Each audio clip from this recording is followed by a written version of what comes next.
noite. O programa Brasilianas.org discute hoje a violência disseminada no país, seja nos jogos de futebol, nas manifestações de rua ou aquela institucionalizada pelo crime organizado e também em órgãos de segurança pública.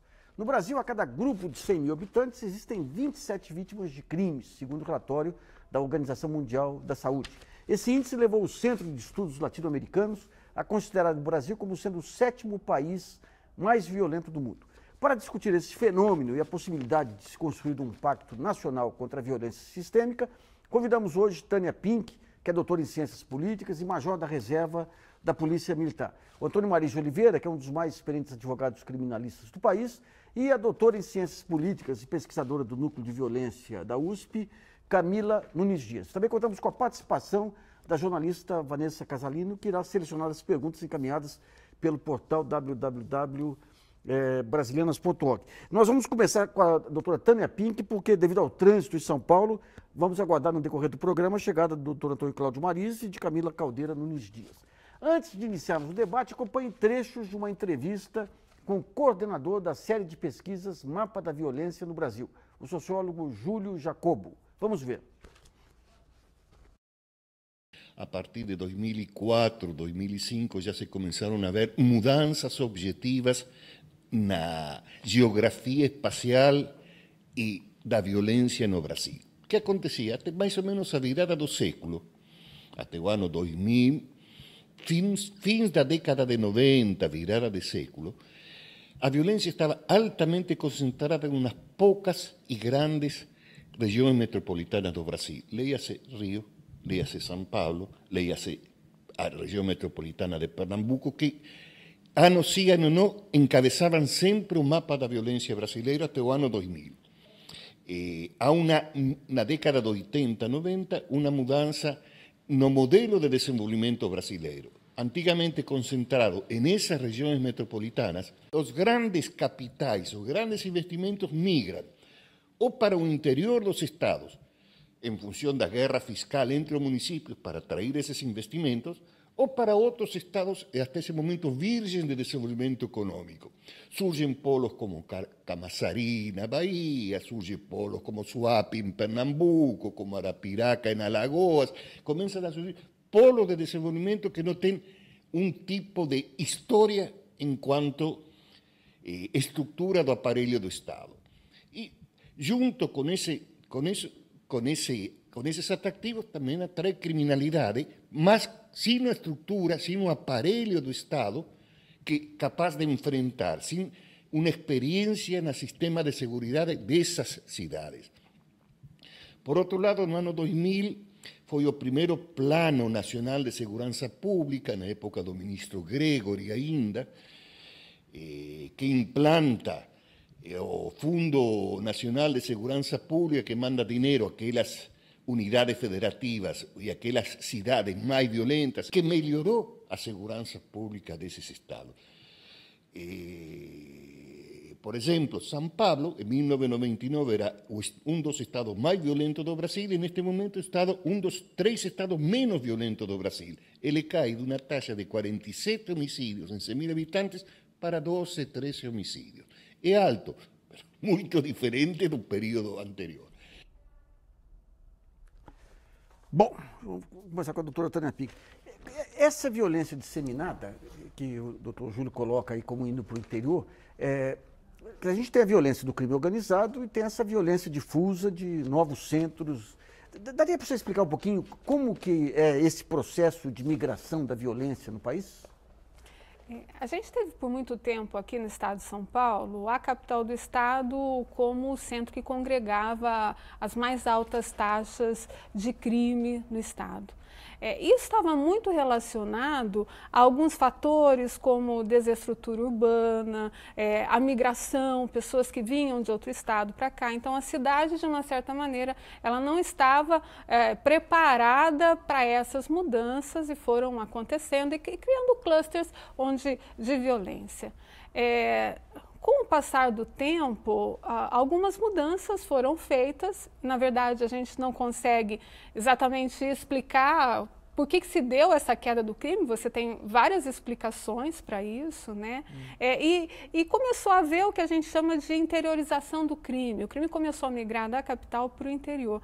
E os mesmos problemas que aconteceram em São Paulo também aconteceram no interior. Mesmo grau de violência? Não, os mesmos problemas de estrutura urbana, de políticas públicas. Então, as pessoas que começaram a vir para São Paulo, elas começaram a procurar outras cidades do interior, então começou esse mesmo fenômeno que contribuiu para que o crime aumentasse na capital, também contribuiu para que aumentasse no interior. Então, a gente já não pode mais falar que o problema é a capital de São Paulo, porque muitas cidades do interior já começam a ter taxas altas de crime.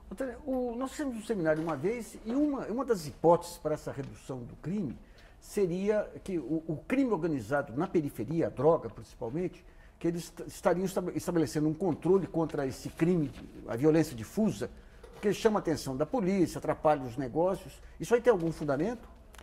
Eu acho que existem várias maneiras de você tentar explicar o fenômeno do crime e da violência, né?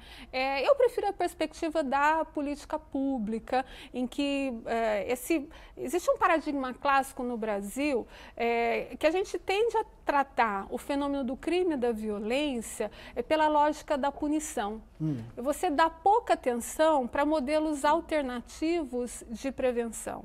E é por isso que existe esse apelo a leis mais duras, a penas mais rigorosas, a pressão para que a polícia aumente cada vez mais o número de prisões. E, na verdade, não existe uma avaliação do impacto dessas políticas no controle do crime e da violência.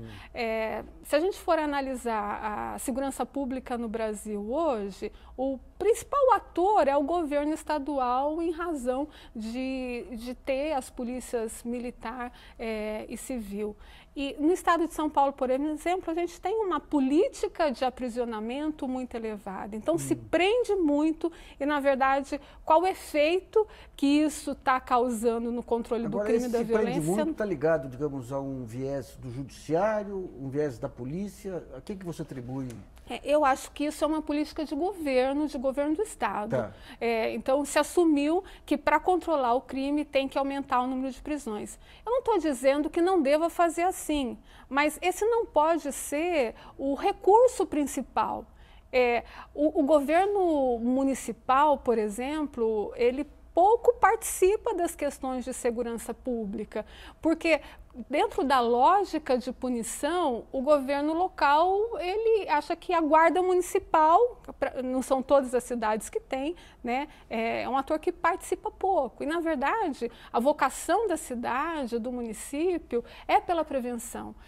E não se assume políticas públicas dentro desse sentido, né? Então, se trabalha muito mais pela punição para que depois que o crime acontece, existe muito pouco investimento, muito pouca atenção para a prevenção do crime. Tânia, os secretários de segurança, os governadores passam, a Polícia Militar fica. E a Polícia Militar tem uma inteligência própria lá, os cursos que são feitos, as teses que são defendidas. Quer dizer, é uma organização que se prolonga aí ao longo do tempo. Internamente, qual que é... Inclusive, é a organização que trabalha diretamente com, digamos, a violência difusa, aí, né, pelo patrulhamento e tudo. Internamente, como que evolui, digamos, como que avançam os diagnósticos da Polícia Militar em relação ao tratamento da violência? Como você falou, a polícia tem toda uma estrutura que, mesmo com a alternância de governo, essa estrutura ela tem continuidade. Mas é lógico que, por mais a política que essa instituição, a instituição policial seja, né, ela está vinculada ao governo do Estado e ela trabalha dentro dos parâmetros das políticas que são estabelecidas. Então, por mais autonomia que a polícia tenha, por mais políticas internas que sejam desenvolvidas, existe muitas vezes a influência do governo para que haja essas mudanças. Mas, assim, existe uma estrutura, sim, de análise criminal, existe toda uma estrutura de informatização para poder facilitar ferramentas para que a polícia, inteligentes para que a polícia, os policiais, os gestores policiais, eles possam fazer análise, distribuir os recursos de policiamento.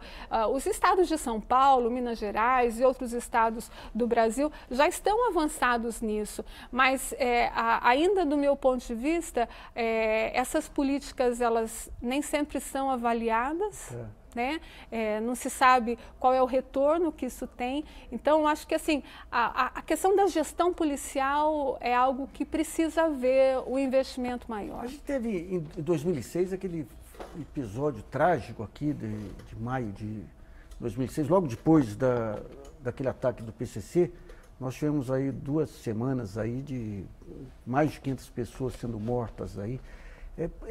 Não houve uma reflexão sobre aquela loucura que tomou conta do aparelho institucional do Estado na época lá? Como é que você avalia aquele momento de insanidade? Eu vivi esse momento, eu ainda estava na ativa, estava trabalhando na atividade de policiamento e realmente foi um momento muito tenso, né? A organização não esperava isso, né? Não esperava esse número de mortes de policiais. Eu acho que assim, houve sim um momento em que se parou, em que se discutiu, mas eu acho que ainda tem muito a se aprender com essa lição, né? Mas digamos aquela falta de punição, as represálias do aparelho policial não foi, digamos, a semente que acabou germinando nessa violência policial também, que hoje assola São Paulo? Eu não sei até que ponto isso pode impactar a violência de uma maneira geral, né? O fato que é muito complicado você controlar uma força policial ferida no seu brilho, né? Isso. E é exatamente, não é só ferida na integridade física, né? É uma polícia que se tornou vulnerável naquele momento. Então, você controlar essa resposta e fazer com que essa resposta ela esteja dentro dos parâmetros legais é realmente muito difícil. E o secretário de Segurança na época que era um alucinado, né? Nós vamos ao primeiro intervalo e brasilianas.org volta logo.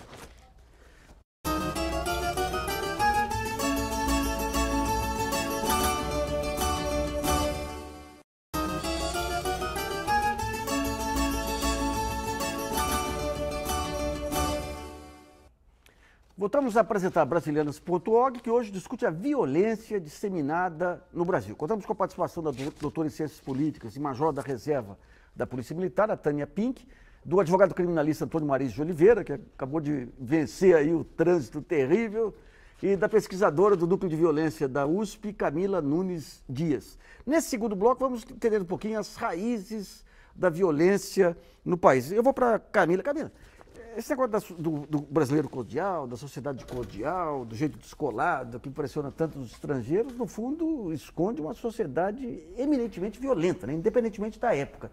Como é que se situa, digamos, a violência endêmica brasileira e a violência atual? A nossa sociedade, ela é violenta historicamente, né? Desde a descoberta do Brasil, ela já se fez através da violência, né? E no Brasil, é muito característica, as elites que estão no poder, historicamente, utilizam da violência como forma de manter esse poder. As oligarquias, né? Que até hoje, muitas dessas oligarquias, elas estão no poder aí há décadas, né? A violência é um dos instrumentos de dominação, é uma das formas que essa elite, né, que essas oligarquias se utilizam para se manter no Desde poder. os jagunços de antes até Desde as os jagunços até hoje, através do uso de matadores de aluguel, do uso de seguranças privados que matam. E acho que a própria polícia militar, ela expressa essa violência estrutural da sociedade, na medida em que a polícia, ela historicamente, ela é, digamos, um grupamento utilizado para manter, digamos, para fortalecimento do Estado, né, em detrimento, muitas vezes, da própria população mais pobre, né? Então, a própria polícia, eu penso que ela é fruto dessa sociedade historicamente marcada pela violência e pelas desigualdades imensas, né, que atravessam a nossa história e se perpetuam até hoje. Essa violência institucionalizada, depois da redemocratização, nós temos aí os 25 anos, da Constituição, o que você vê de vestígio, não digo nem de vestígio porque, digamos, ela está muito explícita, né? Mas por que qual o caminho esse amadurecimento não vai levar a uma redução disso? No Brasil, nós tivemos um processo de redemocratização, ele foi bastante paradoxal nesse sentido, porque na década de 80, que ocorreu esse processo de redemocratização política, foi também um período que as taxas de crimes violentos, sobretudo nos centros urbanos, elas explodiram. Então, os roubos, né, as várias modalidades de crimes violentos urbanos tiveram um crescimento exponencial nesse período. Então, o processo de redemocratização, eu penso que ele não, talvez até por coincidir com esse período de uma alta taxa de todas as modalidades de crimes violentos urbanos, ele não atingiu as instituições do sistema de justiça criminal, né, da área de segurança pública. Então, é como se as polícias elas tivessem se mantido durante esse período todo um pouco que imunes ao processo de democratização, de accountability, de transparência que acabou atingindo outros setores da vida social. Na segurança pública, tudo tem se tornado muito mais difícil de mudar. Tá, o doutor Marisa, além das principais referências aqui da advocacia brasileira, foi secretário de Segurança também. O que mudou nesses anos aí, doutor Marisa? Mudou a violência, né? Cresceu a violência. Nós estamos num quadro hoje, no meu entender, que foge do âmbito da segurança. É a violência sem causa. Esta é a violência do não violento, que num determinado momento, por questões de somendo, se torna violento e mata. São as torcidas, é a violência no trânsito, é a violência na sala de aula, é a violência na família. Essa violência que não é do violento. A violência do violento, a violência do criminoso, é compreensível. Ela não é aceita, mas ela é compreensível. Ele é violento porque ele está praticando crime. Agora, a violência do homem que tem uma vida normal, uma vida aparentemente pacífica, esta violência que está aflorada já e nos preocupa, esta é uma patologia. E nós estamos discutindo essa questão sob a ótica vesga, a ótica da repressão apenas. E nós não estamos enxergando, nós não estamos perquirindo as causas desta violência. Eu lembro, isso me preocupa muito. Algum tempo atrás, os lixadores da legalidade que eu falava, você está passando num sinal, se o cara está certo, se está errado, o cara vem em cima para... Isso aí tem um pouco a ver com a figura do linchador também, né? Há uma necessidade, no meu entender, uma necessidade de uma revolução civilizatória no Brasil, que passa pela educação, passa por valores que estão postos de lado, recuperação desses valores. As pessoas hoje estão desprezando pequenos valores, médios valores e o valor maior que é a vida. Então isso está num processo, e acho, se me permite, e vou falar isso aqui para um grande jornalista, que a mídia, especialmente a mídia televisada, tem uma responsabilidade muito grande em relação à disseminação dessa violência. Então vamos pegar um círculo vicioso aí que ocorre. Quer dizer, a mídia, tanto os jornais escritos quanto o jornalismo... Eu acho mais a mídia televisada. E a mídia televisiva, principalmente, né? Ela atende uma demanda do leitor, do telespectador, do público. Só que esse telespectador e público exige violência. O cidadão comum é o efeito manado, o linchamento. Daí, para atender a essa demanda, os jornais, os programas sensacionalistas acirram esse conceito de violência. E daí você cria um círculo vicioso. Como romper esse círculo? Através da justiça, através do Ministério Público? Como? Eu acho que nem através da justiça, nem através do Ministério Público, através de um banho civilizatório, especificamente no que diz respeito à mídia, a assunção por parte delas das suas responsabilidades. Eu não sei se o povo quer violência. A mídia diz que ele quer. Eu não sei se ele quer, os índices são grandes. Os índices são grandes de Ibope porque não há alternativas. Agora, havia um programa chamado A Grande Família. Essa Grande Família estourava o Ibope. Era um programa piegas, um programa que mostrava valores. Por que não tentar isso? Ô, Marisa, E não pode ser impositivo. Quando teve aquele caso do PCC, do Gugu, o Ministério Público entrou com uma ação aí para segurar isso aí. Entrou com outras ações aí. A chamada imprensa, entre aspas, séria, Veja e tudo, caiu matando em cima da procuradora e da juíza, dizendo que atentavam contra a liberdade de imprensa. E a mídia não pensa e não estuda e não examina a Constituição. A Constituição, acho que no artigo 220, dá a ela, a mídia, obrigações para com a cultura, para com a educação, para com a ética, que ela não cumpre. Censurar a imprensa porque está se tentando fazer com que ela, a imprensa, cumpra a Constituição, não, isso não é censura. É preciso enfrentar esta questão. A imprensa só está preocupada com o Ibope e com o faturamento. Ela precisa olhar um pouquinho mais para o seu papel social. Bom, vamos a uma questão selecionada aí pela jornalista Vanessa Casalino. Lembrando que o programa é ao vivo, você ainda pode mandar sua pergunta pelo portal www.brasilianas.org. Vanessa. Boa noite, Nassif. Boa noite aos convidados. Boa noite a você que nos assiste. A pergunta vem de Rafael, ele não especifica o sobrenome dele, de Estrela, no Rio Grande do Sul. Ele pergunta o seguinte: onde se encontra a raiz da violência hoje? Na impunidade, no que ele chama de uma cultura machista de vendetta que nós teríamos ou na desigualdade social? Tânia, no âmbito da polícia militar aí, qual o diagnóstico? Eu acho que é muito complicado a gente falar de raiz da violência, de causa da violência, né? Porque vamos até imaginar que a gente consiga localizar isso, né? Ele dá 3 opções, eu acho que esse é um leque muito maior, né?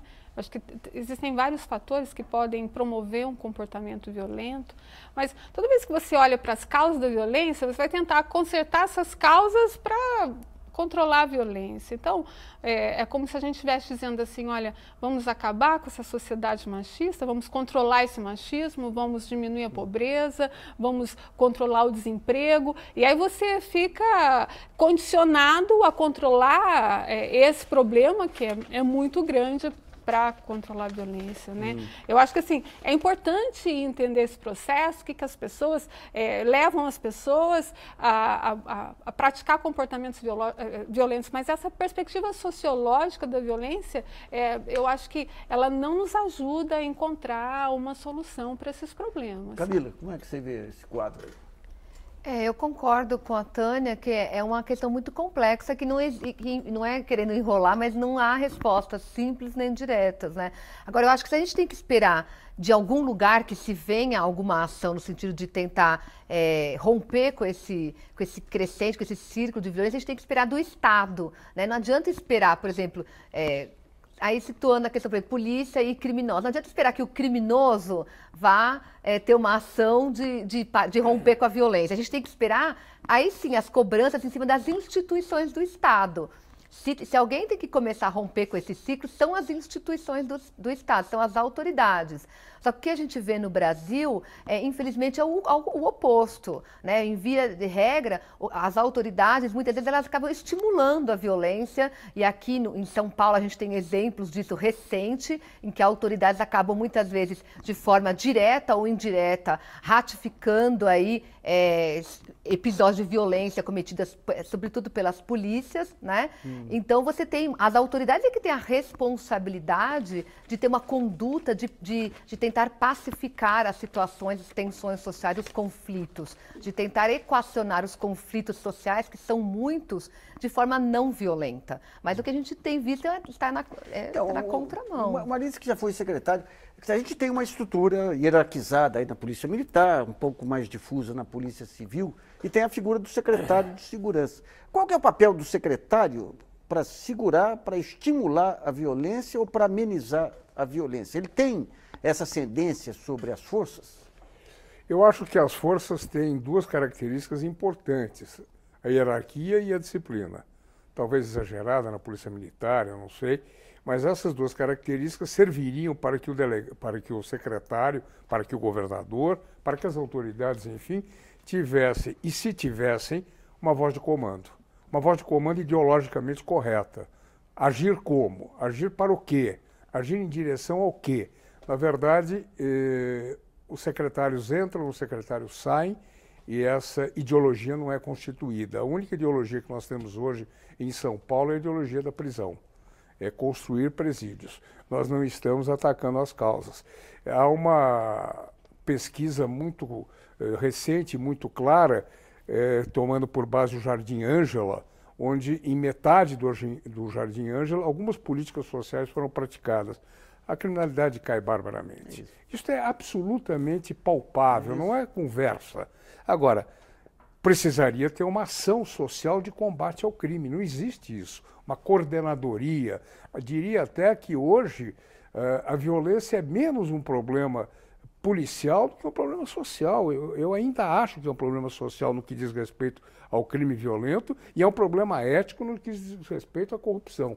Porque quando a gente fala em violência, a gente só fala do violento, da violência física, né? Daquela que atinge a incolumidade física. Mas há uma outra violência terrível, que é a violência da corrupção. Essa, a causa é o tecido ético, que está absolutamente ruído, né? Corroído. Tânia, você teve recentemente analisando a Argentina e Chile também. Nós tivemos aqui esse fenômeno que o Marisa já se referiu, dessa violência dos não violentos, que pegou todo mundo de surpresa aí. Qual que é a semelhança desse fenômeno nos três países? De que maneira que estão sendo atacados e quais os resultados? As polícias, os governos, eles têm mesmo uma certa dificuldade de lidar com manifestações onde as pessoas se comportam de forma não pacífica. O comportamento do argentino, ele é muito diferente do comportamento brasileiro, porque eles nunca pararam de ir para as ruas, né? Eles estão sempre se manifestando e nem sempre de forma pacífica. Mas a Argentina, por exemplo, ela conseguiu no governo federal algo que está à frente do Brasil. E eles discutiram com a sociedade, com os grupos sociais, com vários atores do governo e estabeleceram um protocolo de ação. Esse protocolo ele pode ser questionado ou não, mas ele existe. Ele existe. Ele é para a polícia do governo federal, em especial a que atua na cidade de Buenos Aires. Nas províncias é diferente. Quanto ao Chile, eles começaram a desenvolver protocolos. Esse fenômeno começou a acontecer com mais intensidade em 2011 e foram os estudantes que começaram a tomar as ruas. Existe mesmo uma situação, um confronto entre esses estudantes. O carabineiro, em que pese ser a polícia mais bem avaliada em termos de confiança na América Latina, ele tem um perfil repressivo, né? Mas, por incrível que pareça, eles não conseguiram, até hoje, lá no Chile, aprovar a norma que proíbe as máscaras. Então, assim, mesmo sendo um país com um perfil mais repressivo do que o Brasil, essa política lá eles não conseguem passar. E é algo que está numa discussão muito grande aqui, né? Então, isso tem muito a ver com o comportamento, com a cultura do povo, mas as polícias, mesmo com perfil militar em todos esses três países, elas têm uma certa dificuldade de reagir a essas manifestações onde existe um comportamento não pacífico. Camila, eu queria que você explicasse um pouquinho essa questão federativa nossa aí. Você tem o Ministério da Justiça, tem esses planos nacionais que foram montados aí ao longo dos anos de uma colaboração federativa com o Estado, com o município, uma indução do governo, do Ministério da Justiça sobre os estados. Em que pé que está isso aí? Porque a gente vê a Polícia Federal está com dificuldades aí, com crises intermitentes aí. Não se tem notícia muito dessa atuação proativa do Ministério da Justiça. Em que pé que estão essas iniciativas federativas aí?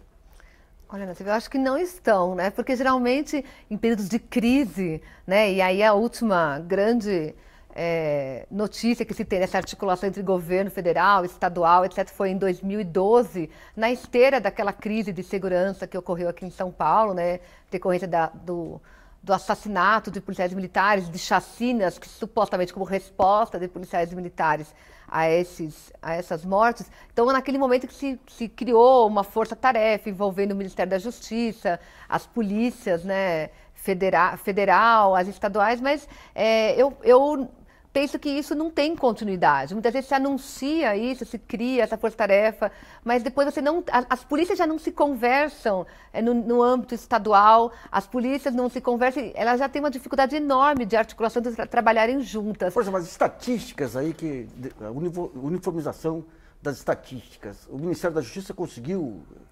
definir os critérios aí a serem seguidos? Teve algum avanço, né, na criação de um banco de estatística pelo Ministério da Justiça. Alguns estados, São Paulo, por exemplo, tem melhorado a qualidade dos dados na área de segurança, embora a gente saiba que isso ainda tem um longo percurso a ser seguido. Já outros estados, né, e esse é o trabalho que o Fórum Brasileiro de Segurança Pública tem feito aí na última década, outros estados que têm uma informação muito precária, uma informação nem um pouco confiável. Então, porque o que o Ministério da Justiça e o Governo Federal pode fazer é induzir, orientar, mas ele não tem qualquer mas poder ele tem tentado definir. induzir?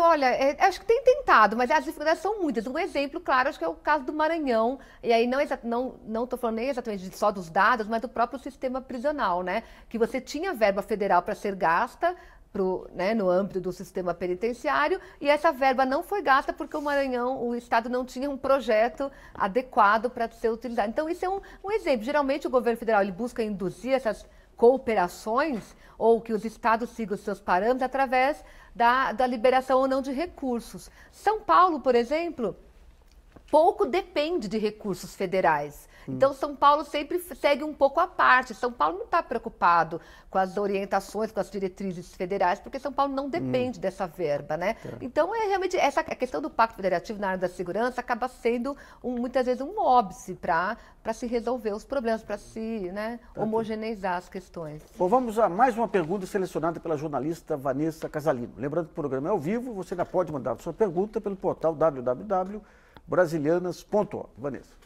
Bom, a pergunta vem de Júlio Pessoa, ele é aqui de São Paulo. Aprofundando um pouco essa questão, ele pergunta o seguinte: o que os debatedores acham da PEC 51, que é de autoria do senador Lindbergh Farias, do PT do Rio de Janeiro, que propõe mudanças na estrutura das polícias, como, por exemplo, a desmilitarização e a carreira única, e também a PEC 361, que é do deputado Otoniel, do PRB de São Paulo, que também cria a polícia com um cargo único?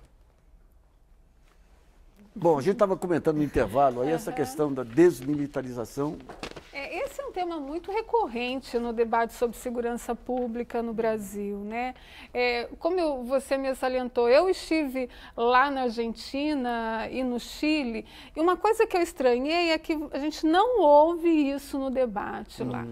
Eu cheguei a conversar com alguns pesquisadores e, assim, no Chile mesmo, o pesquisador disse assim: em que pese a característica militar, nós acreditamos que é possível melhorar o desempenho da polícia. Quer dizer, você estava mencionando aqui no intervalo que a desmilitarização da polícia militar, na prática, significaria construir uma outra polícia. Sim, a desmilitarização significa eliminar a característica militar.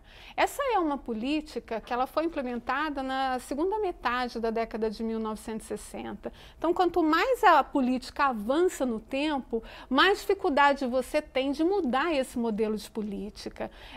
Então, para que hoje se elimine a característica militar da polícia, que está entranhada na hierarquia e disciplina, no plano de carreira, nos regulamentos, na forma de redação, na forma de falar, tem que eliminar a polícia militar, tem que extinguir a polícia militar e começar uma nova polícia. O custo disso, o custo político e econômico é muito elevado. E não acredito que isso possa causar algum impacto, alguma melhoria no desempenho da polícia. Marisa, você como secretário, como é que era o relacionamento com a polícia militar e com a polícia civil?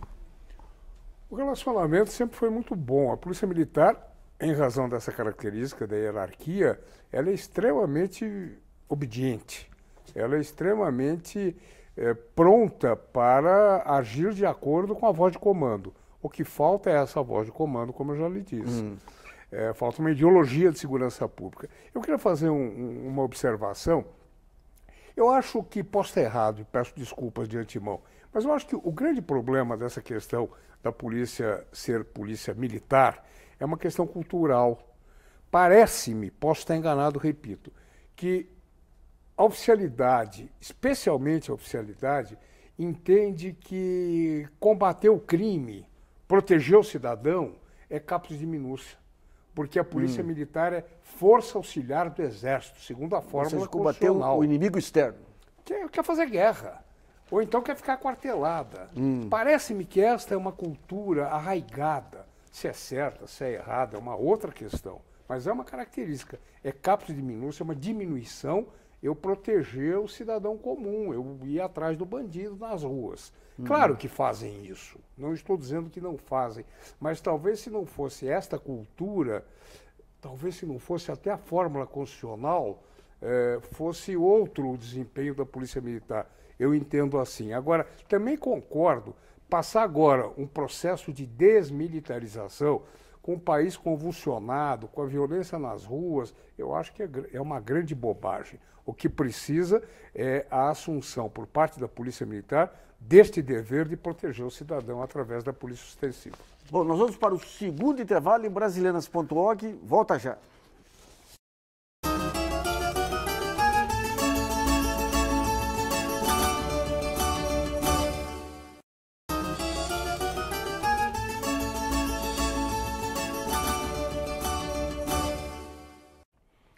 Voltamos a apresentar o brasilianas.org sobre a violência disseminada no Brasil. Nesse último bloco, vamos discutir a possibilidade de um pacto nacional contra a violência.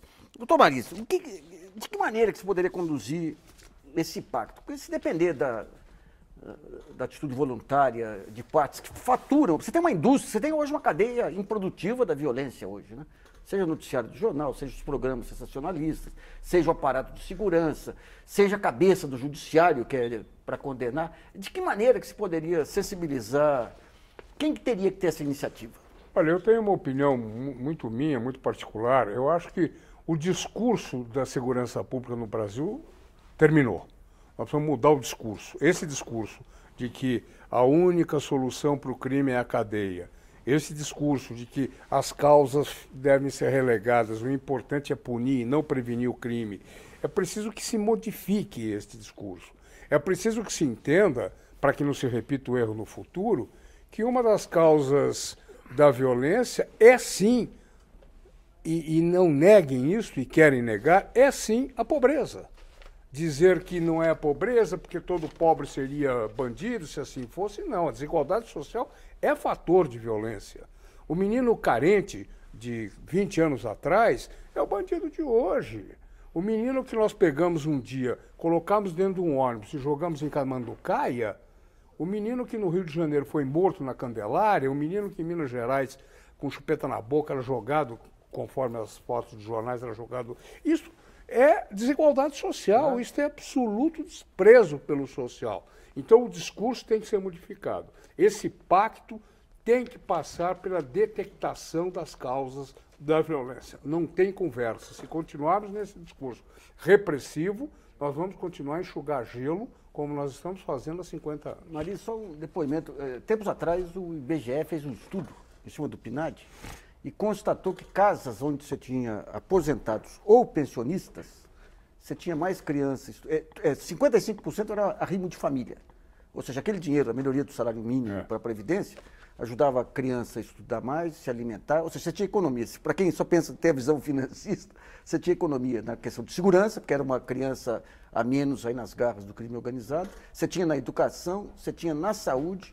Imediatamente o Camargo, aqui, que é um economista ligado a tendências, e para anular aquele efeito fantástico, fez um estudo para tentar provar que o aumento do salário mínimo aumentava a propensão à vagabundagem dessas crianças. Maravilha. Ou seja, é uma elite também... É uma elite horrorosa, predatória. Senhora, é uma coisa absolutamente incompreensível. Camila, quando você fala do Fórum de Segurança, as ONGs... o que vocês sentem em termos de opinião pública assim, para essa mudança do discurso para uma visão mais sistêmica, mais social, mais sofisticada, digamos, do combate à violência? A minha visão é muito pessimista, né? Porque do ponto de vista político, as autoridades, O que a gente assiste hoje, como o doutor Marisa falou, é um discurso baseado, é o que eu falo, na dupla polícia militar, enfrentamento, repressão e encarceramento. Então, a segurança pública, nos últimos, sobretudo na última década, ela tem tido essa face dupla, né, que na minha concepção ela apenas tem reforçado os problemas que supostamente ela visa combater. Então, o encarceramento ele não produz nada de positivo nesse sentido. A prisão, ela só produz violência, né? E isso não tem jeito. Pode dizer que a prisão privatizada daqui... Eu não acredito que a privatização seja ao contrário, a privatização, para mim, é um ponto de inflexão no sentido negativo, né, nessa questão. É para lá cavando, eu falo, né? O poço está lá no fundo, cava ainda mais fundo, né? O poço. Você teve nos Estados Unidos questões, denúncias contra esquemas de penitenciárias privatizadas e juízes que encaminhavam. Claro, porque a quem interessa, né? Nenhuma empresa vai fazer se não tiver lucro. Então, a quem interessa? E essa ideia de privatiza e o Estado não gasta dinheiro, isso é uma mentira, porque o Estado repassa o dinheiro para a empresa que vai gerir. E ela ganha nas duas pontas, ela ganha o dinheiro do Estado e ela ganha na mão de obra quase que escrava não, né? Praticamente escrava do preso. Então, eu acho que esse é uma das maiores perversidades que se poderia pensar. Então, eu tenho uma visão muito pessimista, porque a gente parece que não consegue avançar. Sobretudo em ano eleitoral, qualquer coisa, as autoridades, até no transporte público recentemente, a resposta das autoridades é polícia. Vou mandar a polícia militar lá, vou pedir para a polícia investigar para prender o vandalismo no metrô, como aconteceu recentemente. Então, a minha visão a esse respeito é na contramão do que a gente está discutindo, de um pacto, de pensar outras formas. Infelizmente, o que a gente vê de quem deveria estar à frente disso é o oposto. E, infelizmente, boa parte da população, a gente sabe por várias pesquisas que já foram feitas, em vários, no núcleo de estudo da violência, por exemplo, que boa parte da população ainda apoia práticas violentas das polícias, pena de morte, enfim. Efeito manada é terrível. Vamos a outra pergunta selecionada pela jornalista Vanessa Casalini, enviada pelo portal www.brasilianas.org. Vanessa. Bom, a pergunta é de Eliana Facchion, de São João del Rei, Minas Gerais. Ela pergunta o seguinte: se uma reforma do sistema judiciário não é necessária para transformar esses índices de violência do país? Não, não acredito. Eu não acredito e não sou daqueles que entendem que no Brasil há impunidade. Impunidade pode ser um fator, mas não é o fator preponderante. Não há impunidade no quarto país do mundo em cadeia. Claro. Estados Unidos, Rússia, China e Brasil. São 600 mil presos. Que impunidade é essa? Né? Então a questão não é o sistema judiciário. Eu comungo do pessimismo dela porque acho que sociedade e Estado ainda não se conscientizaram do que deve ser feito. E como não se conscientizaram, o mais cômodo, o mais fácil é colocar esse binômio. Sempre esse binômio, crime, cadeia, e não sai disso. Tânia, a gente estava comentando um pouquinho sobre essa questão de militares que comandavam a polícia militar, e você disse que esse fenômeno está se repetindo também nas guardas municipais. Isso. Nas polícias militares do Brasil, o comando geral era exercido por generais do Exército até 1983. Isso provavelmente em função do Adhemar, no tempo que o Adhemar tinha e a PM paulista tinha muito poder também, né? Para esvaziar esse poder. Sim, Força pública. Isso foi uma política do governo militar, né? E o que está acontecendo no governo local está se reproduzindo esse fenômeno, porque as guardas municipais elas são criadas e não existe hoje um profissional formado nas universidades para ser o gestor dessas guardas. Então, onde é que vai buscar esse profissional da segurança urbana? São nas polícias. Então, você vê guardas municipais sendo comandadas por oficiais da reserva da polícia, do Exército, e a tendência é que ele reproduza nesse ambiente o que ele conhece. Então, essa crítica que existe para a polícia militar, esse modelo é tão criticado, mas ele está sendo reproduzido em nível local. Tem uma universidade da polícia militar, né? Tem uma universidade corporativa? as polícias militares, elas têm as academias de polícia, que elas formam os seus comandantes. Mas essas academias, elas estão se adaptando para os novos tempos, por exemplo, essa questão da polícia comunitária, essa questão da polícia preventiva. Os currículos, eles vêm se modernizando, existe um investimento nisso, né? Mas, assim, quando a gente fala em formação, sempre existe algo a ser feito. Eu acho que ainda o foco das polícias no Brasil, em razão desse viés da punição, da repressão, do encarceramento, ainda está muito focado no comportamento do criminoso. Tá. Deixa eu perguntar para a Camila algo que eu já tinha perguntado no primeiro bloco para a Tânia. Aquele episódio, para mim, é uma mancha aqui em São Paulo, que até hoje não foi... dos assassinatos de maio e junho de 2006, que depois que o PCC fez aquele arraso lá, teve uma represália de 500 e tantas mortes aí, em uma semana, 2. O que foi aquilo? Aquela perda de controle, se explica por quê? Pelo fato de ter um secretário de segurança alucinado, pelo fato da força policial ter perdido rumo? Eu acho que são várias questões, né? Primeiro, eu acho que o surgimento do PCC, ele acirra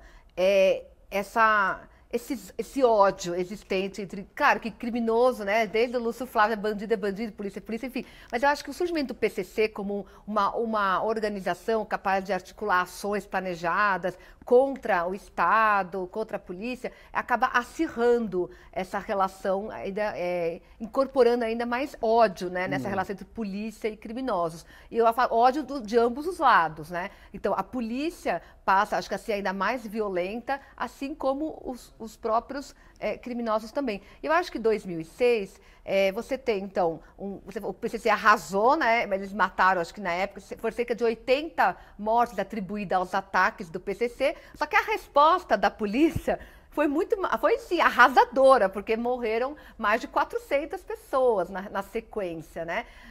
E aí é aquela coisa, só que essas respostas absurdas, né, abusivas, elas contam com uma certeza da impunidade, porque o Ministério Público, até hoje,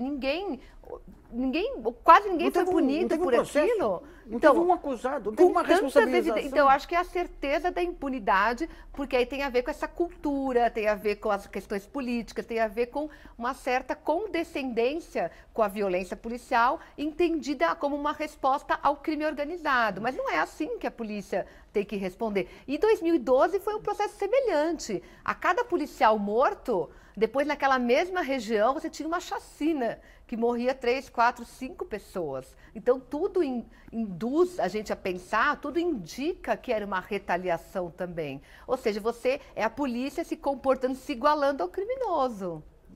Marisa, essa questão do crime organizado do PCC, como é que você analisa o crescimento do PCC, o combate ao PCC e as perspectivas aí? Nós estamos até conversando sobre isso. Ela é uma especialista em PCC, tem uma tese de mestrado. Eu acho que se dá ao PCC uma dimensão maior do que ele tem. Se você me perguntar por que eu acho isso, eu vou dizer a você que eu acho. Eu tenho a impressão de que há uma fragilidade cercando esse tal de crime organizado, muito grande. Eles são organizados dentro das cadeias. Eles estão emitindo ordens para fora. Isso tudo é verdade. Mas há algumas medidas que podem ser tomadas, e algumas já o foram, que desmantelam. A parte financeira, o controle que você tem sobre as transações bancárias, né? Controle financeiro é a questão do isolamento das chefias é outro, porque eles têm que estar em permanente troca de chefias, né? Mas eles não estão isolados, né? Eles não estão isolados. Então há um grande problema que eu acho também, dentro das cadeias, eles podem estar contando com a conivência de alguns agentes penitenciários. Isso é uma coisa muito séria, muito importante, e que o Estado não está atentando para isso. Muito preocupado com o telefone que entra, telefone que não entra, não é? Mas essa questão do preparo do pessoal é muito séria, e o Estado não está preocupado em preparar adequadamente o pessoal que vai trabalhar no sistema penitenciário. Alguns anos atrás nós tivemos algumas experiências em Bragança Paulista, do Nagashi, que depois foi secretário de administração penitenciária. Qual é a avaliação que vocês têm daquelas? Em Bragança, eu acompanhei, foi bem sucedida lá, de colocar a população para participar da delegacia, ter um trabalho social. Cuidar do egresso. Eles cuidaram muito do egresso. As ONGs, muito, né? As ONGs. Tem ONGs aí fazendo bons trabalhos com Outro egresso. dia, lá no Secov... O Estado não tem. No onde você foi palestrar, tinha uma advogada, a família tinha uma empresa que recebe os egressos. E o aproveitamento ótimo também. Isso aí prosperou de alguma maneira? Não? O doutor Nagashi, a partir dessa experiência como juiz da Vara de Execução de Bragança, ele foi considerado bem sucedida na época do governo Covas, ele foi chamado a assumir a administração penitenciária. E ele acabou, de uma certa forma, replicando essa experiência na criação das unidades prisionais chamadas centros de ressocialização, destinadas a, digamos, era de segurança média e que contava com a participação de ONGs na gestão do sistema. Era muito bem avaliada, era claro que havia problemas, um deles era indícios de corrupção, mas era uma forma diferente de gerir o sistema prisional, nessa parceria contando com um compartilhamento com parte da sociedade, né? Só que com a saída do Nagashi, depois de 2006, você teve uma gestão do sistema prisional, quando o Antônio Ferreira Pinto assume, que acabou com essas experiências, que fez uma devassa, né? Praticamente acabou com essas experiências. E o que eu penso é que o sistema carcerário, cada vez ele se fecha mais em si mesmo, cada vez é mais difícil entrar para fazer pesquisa, para fazer qualquer tipo de trabalho. E isso gera, eu acho que é um efeito que gera ainda cada vez uma violência ainda maior, porque você tem cada vez um isolamento maior, como se fossem feras ali dentro, né? E então eu acho que você tem uma regressão em relação a isso. Como que a Polícia Militar analisa essa questão dos presídios aí? A maneira como a instituição presídio opera? Eu acho que assim, essa política de encarceramento, ela é muito segmentada. Então, existem vários atores que trabalham, vários setores que estão envolvidos e, na verdade, o que acontece é que a polícia militar, ela não se preocupa com o que vai acontecer lá no presídio, ela está preocupada com o que está acontecendo na rua. Mas impacta diretamente a rua, né? Sim, e na verdade o que acontece é que a maior parte das prisões que a polícia militar faz, elas nem sempre chegam na prisão, boa parte dessas prisões, elas acabam não sendo mantidas. Bom, né? Infelizmente, o programa Brasilianos.org sobre a violência disseminada no país termina por aqui. Agradeço a participação da Tânia Ping, que é doutora em Ciências Políticas e major da reserva da Polícia Militar, de Antônio Maris de Oliveira, que é um dos mais importantes advogados criminalistas do país, e da doutora em Ciências Políticas e pesquisadora do Núcleo de Violência da USP, Camila Nunes Dias. Também agradeço a colaboração da jornalista Vanessa Casalino e de você que nos acompanhou em mais essa edição. E não se esqueça de continuar colaborando, mandando perguntas, trabalhos e vídeos sobre o tema para o site www.brasilianas.org. Espaço aqui também é seu. E voltamos na próxima segunda-feira, às 8 horas da noite. Até lá.